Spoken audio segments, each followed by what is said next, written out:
Rick never thought a dog could change his entire life. But Max, a retired police K9, wasn't just any dog. At first, he seemed like an ordinary pet, but then came the growls at night, the unsettling stares at Michelle, and the sudden aggression that sent a chill down Rick's spine. Something was wrong, but was it the dog or Michelle? Rick had never been much of a dog person, but when his longtime friend Jonathan asked him to look after Max, a retired police K9, he couldn't say no. Jonathan assured him that Max was well-trained, disciplined, and no trouble at all, a perfect house guest.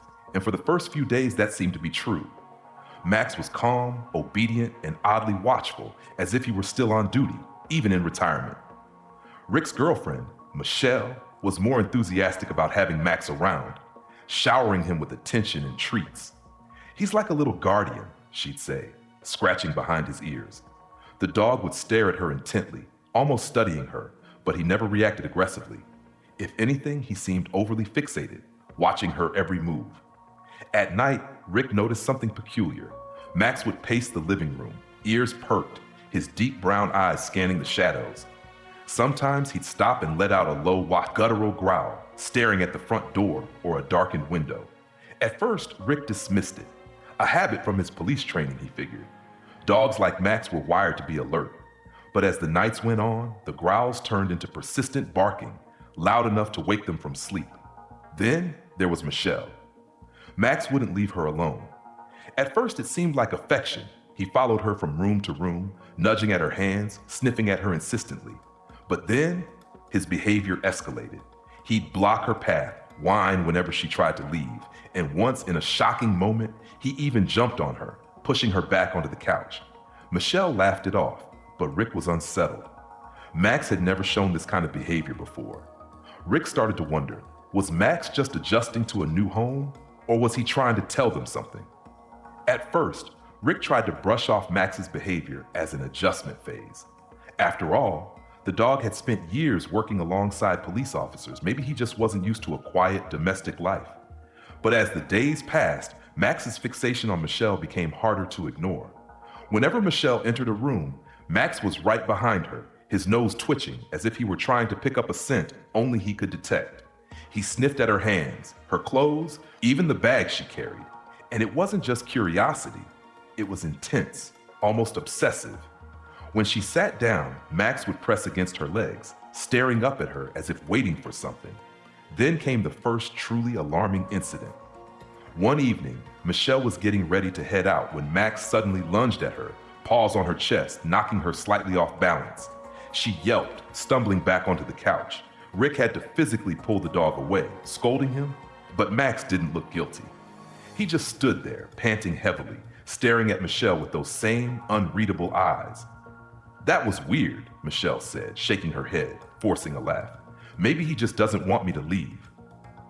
Rick nodded, but inside, his unease was growing. Meanwhile, Michelle had been acting different. She was always on her phone, quickly tucking it away when Rick entered the room. Sometimes she'd leave without explaining where she was going, only to return hours later, dodging his casual questions. Then there was the text message. One night, as Michelle was in the shower, her phone lit up on the nightstand. Rick wasn't normally the jealous type, but something about her recent behavior made his stomach twist. He glanced at the screen. The message read, "Remember what I said. Don't say anything yet. It's too soon." Rick's mind raced. Too soon for what? The next day, he decided to follow her. When she left the apartment in a hurry, Rick waited a few minutes before grabbing his keys and slipping out behind her. He stayed at a safe distance, watching as she drove across town, straight to a hotel. His heart pounded. Was she meeting someone? Hiding something? And through it all, Max remained restless, watching Rick with the same unsettling intensity, as if he too knew something was wrong. Rick couldn't sleep. His mind raced with 1,000 questions, each one more unsettling than the last. Michelle's strange behavior, the secretive messages, the unexplained hotel visits, it all pointed to something. And now, Max's frantic barking and the security footage of a stranger lurking outside their home? It couldn't be a coincidence. Sitting in the dim glow of his laptop, Rick replayed the footage over and over. The hooded figure had crept along the side of the house, stopping just short of the front door before fleeing. It didn't look like a prank or a lost pedestrian. This person had been deliberate, careful. Max hadn't stopped pacing since. His ears twitched at every creak in the apartment, his sharp eyes scanning the shadows. Every few minutes, he would let out a low, warning growl, his body coiled with tension. It was as if he knew something Rick didn't. The weight of it all became too much. Rick reached for his phone and dialed the police. "There was someone outside my house," he said, his voice steadier than he expected. "I have security footage. I think we're being watched." As he hung up, another thought gripped him. Michelle? Was she involved? Was she hiding something dangerous? His chest tightened as he scrolled through his phone, his fingers hesitating before opening the text messages Michelle had received earlier. The words burned into his mind. "Don't say anything yet. It's too soon." Rick's gut twisted. He had trusted her completely, but now doubts crept in like shadows under a locked door. His own girlfriend had been disappearing for hours, sneaking off to hotels, getting cryptic messages, and now, on the same night she was gone, some stranger had tried to get into their home. A sick feeling settled in his stomach. Acting on pure instinct, he did something he never thought he'd have to do. He reported Michelle. Rick sat in the dimly lit apartment, his pulse pounding as he replayed everything in his head. The police had taken his report and promised to investigate, but that didn't ease the gnawing suspicion twisting in his gut.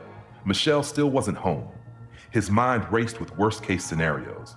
Was she in danger, or was she the danger?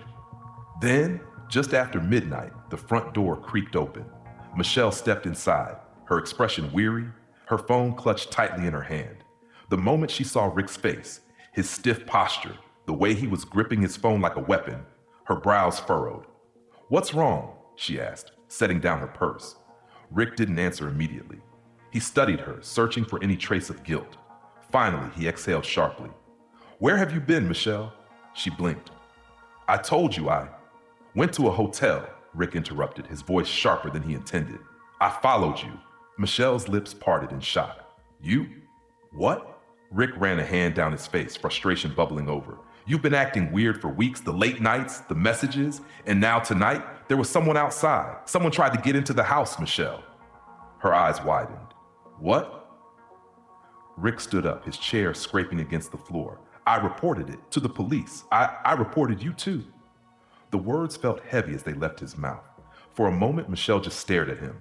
Then, to his shock, she let out a shaky breath and sank onto the couch, covering her face with her hands. "Oh my God!" Rick braced himself. This was it, the confession. Then Michelle looked up at him, her eyes glassy with unshed tears. "Rick, I'm pregnant." His mind blanked. "What?" "That's why I've been acting strange. The messages, the hotel visits. I've been seeing a doctor in secret." She swallowed hard, her hands trembling as she rested them over her stomach. "I wanted to wait before telling you. I've had miscarriages before. I didn't want to get our hopes up if something happened again." Rick felt the room spin. His legs nearly gave out as he sat back down. The text message flashed in his mind. "Don't say anything yet. It's too soon." Too soon, because she had been afraid. His throat tightened. "Michelle, I thought." She shook her head, a sad smile tugging at her lips. "I know what you thought, and I don't blame you." Silence stretched between them, thick with emotion. Then, as if on cue, Max let out a small whine and padded over to Michelle, pressing his nose against her stomach. Rick's breath caught. All this time, Max hadn't been acting out. He hadn't been warning Rick about Michelle. He had been sensing something, someone new, protecting them. And the man outside? Rick's phone buzzed, snapping him back to reality. It was the police. He answered quickly. "We got a report of an attempted break-in in your area," the officer said. "Your footage confirms it. Looks like a thief. He's hit a few other houses recently. But your dog, Max, right? He scared him off before he could do any damage. You're lucky to have him." Rick swallowed hard, glancing at Max, who was now resting his head against Michelle's lap, his tail thumping softly. Yeah, lucky. Guilt crashed over him like a wave. He had been so blinded by paranoia that he had doubted the person he loved most. And all along, Max had been trying to protect them. Tears burned the edges of Rick's vision as he reached for Michelle's hands. "I'm so sorry," he whispered. She squeezed his fingers. "Me too." For the first time in weeks, relief settled over Rick like a warm blanket. The fear, the doubt, the suspicion, it was all gone. All that remained was the truth and a future he never expected. A future with Michelle and their baby. In the days that followed, Rick's sense of guilt hung over him like a dark cloud. The weight of his accusations toward Michelle, the secrecy, the fear that had driven him to question everything, they all seemed so misplaced now. As he watched her, her hands gently cradling her growing stomach, he realized just how much he had misunderstood. Max had known. The dog had been more than just a retired K9, more than a pet who had found a new home. He had been the silent guardian, the protector, sensing a new life growing in the home long before Rick had the courage to believe it. Max had been watching, waiting, warning them about the true danger, not Michelle, but the threat outside their door. Rick knew that the world hadn't exactly been kind to Michelle when it came to her past pregnancies. Her pain was something she had kept hidden, a fragile part of herself that she was afraid to share, fearing the worst might happen again. He hadn't known any of this, not really. He hadn't understood why she kept her distance, why she'd seemed so secretive. In his mind, he had filled the silence with suspicions, seeing only the shadows of doubt, never the truth.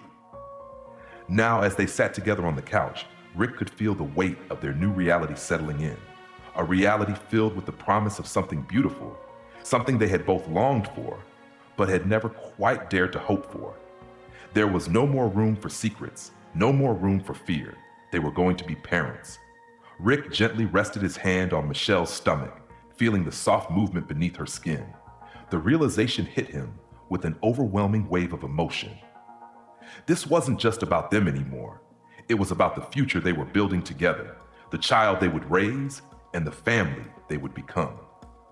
"I can't believe it," he whispered, his voice thick with emotion. "I've been so stupid." Michelle smiled softly, a tear slipping down her cheek. "You weren't the only one," she replied.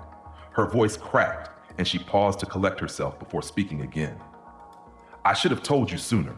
I didn't want you to think I was hiding something from you, but I was just so afraid." Rick leaned in, brushing the tear from her cheek, his heart aching with the depth of her vulnerability. "I understand now, and I'm so sorry for not trusting you." The door opened, and Max trotted over, his tail wagging with quiet approval as he nudged his head into Michelle's lap. He had done his part. He had kept them safe, protected them from the fear and doubt that had been threatening to tear them apart. And now, as Rick looked down at the dog, he saw him not just as a retired police dog, but as a symbol of loyalty, of protection, and of the unspoken bond between them all. "Looks like we've got a lot to be grateful for," Rick said, smiling through the tears. Michelle's eyes sparkled with a mixture of relief and joy as she glanced between Rick and Max. "Yeah," she said, her voice filled with wonder. "We do." In that moment, everything seemed to fall into place. The misunderstandings, the fear, the mistakes, now fading into the background. All that mattered was the future, the three of them, together. Max, who had kept them safe when they didn't even know they were at risk. And the baby, who would soon be a part of their world, bringing a new chapter to their lives. They had come through the darkness, through the doubts and the accusations, and now they could finally breathe, together, a family, and nothing would ever be the same again.